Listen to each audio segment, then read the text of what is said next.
My dear students, welcome to my channel 3 years study centre. হ্যাঁ friends, আজকের আমি তোমাদের ইংলিশ স্টোরি যে থ্যাংক ইউ ম্যাম, এই থ্যাংক ইউ ম্যাম থেকে ইম্পর্টেন্ট এসে কিউ সাজেশান পাঠাচ্ছি। তোমাদের যে 4টি প্রোজ ছিল, 4টি প্রোজের মধ্যে থ্যাংক ইউ ম্যামের এসে কিউটা বাকি ছিল। এসে কিউটা চলে গেল, মানে তোমাদের স্টোরিগুলোর এসে কিউ এবং এমসি কিউ সমস্তটাই আজকে কমপ্লিট হয়ে গেল। এবারে তোমাদের পোয়েমে যাব। পোয়েমের তোমাদের অ্যাসলিপ অন দ্য ভ্যালি, এটা তোমাদের কাছে দেওয়া আছে। এরপরে যে 3টি বাকি আছে ওই 3টি আমি দিয়ে তারপরে তোমাদের প্লেটা ধরবো। তোমাদের প্লে অর্থাৎ যেটা প্রপোজাল, তোমাদের যে ড্রামা আছে প্রপোজাল, সেই প্রপোজাল থেকে আমি তোমাদের প্রশ্ন উত্তর দেব। তোমরা জানো যে তোমাদের প্রপোজালে কোনো এসএ কিউ থাকে না, এমসি কিউ এবং ডিএ কিউ বা এলএ কিউ প্রশ্ন থাকে। এসো বন্ধুরা, তোমরা ভিডিও দেখছো না, তোমরা চ্যানেল ছেড়ে চলে যাচ্ছ। তোমাদের একটু অপেক্ষা করতে হবে, একসঙ্গে তো সমস্ত ভিডিও করা সম্ভব হয় না, সেই জন্যে ওয়েট করো। ধীরে ধীরে সবই চলে যাবে, আর 1 মাসের মধ্যে তোমাদের অল কমপ্লিট হয়ে যাবে। তোমাদের 1 মাসের মধ্যে সমস্ত ভিডিও দেওয়া কমপ্লিট হয়ে যাবে।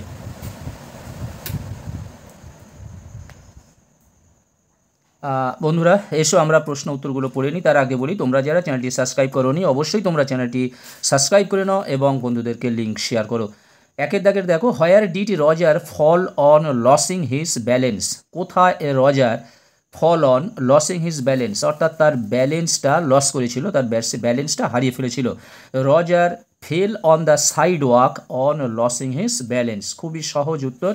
এখানে যখন ডিড দিয়ে প্রশ্ন থাকবে, দেখবে হোয়ার ডিড, তখন এখানে যে ভার্বটা থাকবে ফল, তার পাস্ট টেন্স করে দিতে হবে। তাহলে রজার ফলের পাস্ট টেন্স হলো, অর্থাৎ সেকেন্ড ফর্ম হলো ফেল। ঠিক আছে, তারপরে যে জায়গাটায় সে পড়ে গেল, অর্থাৎ উত্তরটা বসিয়ে দেবে এবং রেস্ট অর্থাৎ বাকি অংশটা বসিয়ে দেবে। তাহলে Roger fell on the sidewalk on losing his balance. Why did Miss Jones call the boy a liar. কেন মিস জোনস অর্থাৎ ওয়াশিংটন জোনস, পুরো নাম কি, Miss Luella Bates Washington Jones, call the boy a liar, কেন ছেলেটিকে মিথ্যুক বলেছিল। Miss Jones called the boy a liar because he said that he had not aimed to snatch her purse. অর্থাৎ Miss জোনের যে পকেট বুকটা ছিল বা পার্সটা ছিল, এই পার্সটাকে তার ছিনতাই করার কোনো উদ্দেশ্যই ছিল না। এইমড মানে উদ্দেশ্য, স্ন্যাচ মানে ছিনতাই করা। What did Miss Luella Bates ask the boy to pick up. Miss Luella Bates Washington Jones ask the boy, ছেলেটিকে জিজ্ঞাসা করেছিল কি তুলে দিতে, টু পিক আপ। না, Miss Luella Bates ask the boy to pick up her pocketbook or a large purse. When and where did Roger and Miss Luella Bates meet.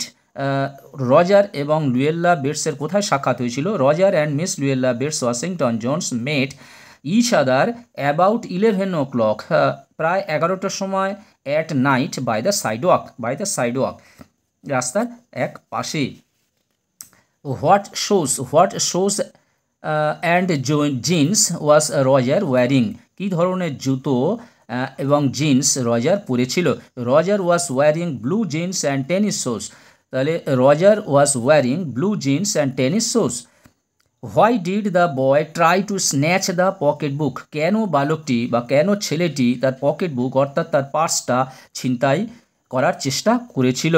The boy try to snatch the pocketbook from the lady because he wanted money. তা সে পয়সা চেয়েছিল, to buy a pair of blue suede shoes, এক জোড়া সুইডি জুতো কেনার জন্য। তারপরে দেখো 7 দাগের প্রশ্ন, according to Miss Jones how old was the boy. According to Miss জোনসের মত অনুসারে how old was the boy, ছেলেটির বয়স কত ছিল। According to Miss Jones the boy was around 14 or 15 years old, 14 থেকে 15 বছর। Why did Miss Luella Bates give the boy $10। কেন মিস লুয়েল্লা বেটস তাকে $10 দিয়েছিল।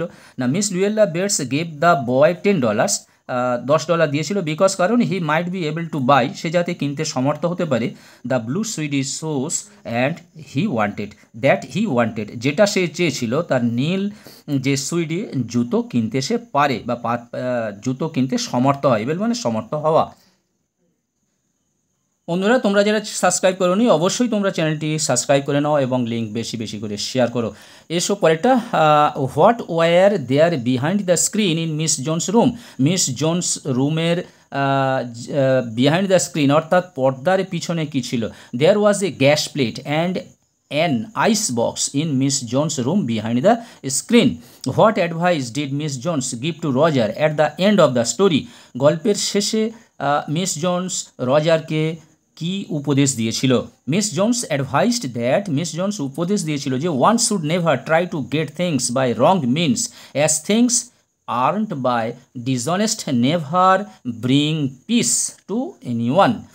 Should never try to get things, কোনো জিনিস তাকে শুড নেভার ট্রাই কখনো to wrong means অর্থাৎ ভুলভাবে তার কাছ থেকে ছিনিয়ে নেওয়া উচিত নয়। অ্যাজ থিংস আর্ন, সে যে জিনিসটা উপার্জন করে নিয়ে আসছে, বাই ডিসঅনেস্ট অর্থাৎ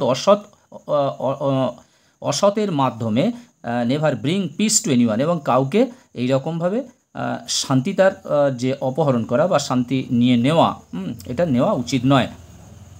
Where did Miss Luella Bates turn the boy loose? The boy was turned loose by Miss Jones when they reached her room at the near of a fairly large house. Loose মানে আলগা করে দিল অর্থাৎ ছেড়ে দিল। কখন লুয়েল্লা bets ছেলেটিকে ছেড়ে দিয়েছিল সেটাই প্রশ্ন করছে। What was the price of the cake the boy was given a part of in thank you ma'am?